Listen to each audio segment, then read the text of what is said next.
Дээд гэдэг юм уу өшөө одоо буяныг нэх ангилах шаардлагагүй байж магадгүй. Буян гэдэг маань хариу нэхээгүй зүйлийг хэлдэг. Та өөрийнхөө баяр хөөрийн төлөө хийгээд байгаа юм биш. Буян хийснээрээ би өөрөө сэтгэл санаа тайвшрах байх гэж бодох ч ёсгүй. Тэгэхээр бид нар яг буяны зам руу хаанагтээс эхлэх хэрэгтэй л дээ. Яг үнэхээр одоо үгээгүй хоосон ахмад настан өнчөрөөсөн хүмүүсд өглөг өгдөг. Хамгийн сайн буйны нэг нь хүмүүст стрессээ даван туулах ангижрахт нь тусуулах.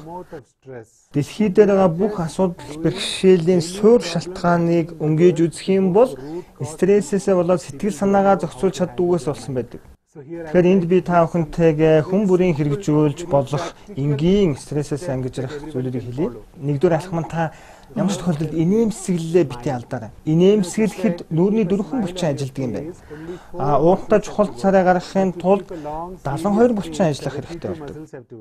Та аяндаа инээмсэглэж чаддгүй ч гэсэн хамаагүй хиймлэж хамаагүй инээмсэглэж байгаа сүүлдээ жинхнээсээ инээмсэглэдэг бол. Өдөр болгон би орой 18-аас 20 цагийн хооронд инээмсэглэнэ гэдэг ч юм уу. Тэгээд сүүлдээ аяндаа байнга инээмсэглэхтэй нь олонтоо болчих.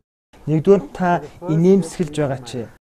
Хоёрдугаар та зөвхөн өөрөө өөртөөгөө нэг цаг гаргаад байгальд алхаж нэг салхилж байгаа чи.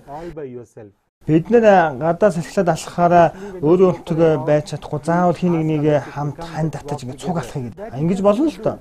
Гэхдээ ядаж өдөрт нэг цөөхөн минут ч гэсэн яг өөрөө өөртөөгөө алхаж байгаа чи.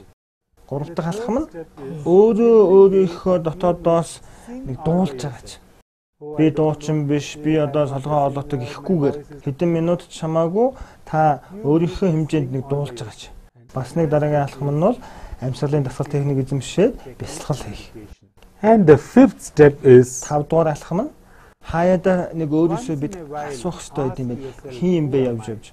Миний энэ амьдралын зорилго утга учир юм бол хоногийн 24 цагт ядаж ганц удаа миний одоо төрлөх мөн чанар, үнэн мөн чанар хин юм болоо юу юм болоо гэдээ асуучих юм бол энэ их өөрчлөлтийг авч чаддаг.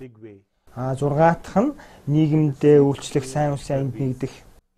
Хаяада өөрийгөө өмөртөж өрөөлөе гэж явж чадах юм бол бид амар амгалан ажиргалтай болдог. 7 дахь алхам нь итгэл үнэмшил. Өөрөөртөө итгэе. Ямар нэгэн дээд хүчинд итгэдэг бай. Энэ 7 энгийн алхмыг та амьдралдаа хэрэгжүүлснээр аж жаргал амар амгалангаа хадгалах боломжтой. Хэрвээ та энд эргэлзчихвэл өнөөдрөөс хийгээд үзээрэй. Та мэдрэх болно. За баярлалаа. Ингээд нэвтрүүлэг жаргаж байгаа учраас одоо мэдээж олон мянган үзэгчдийнхаа хүсэлтийг бас танд таах хэрэгтэй байгаа. Өнөөдрийн нэвтрүүлгийг үздэг олон мянган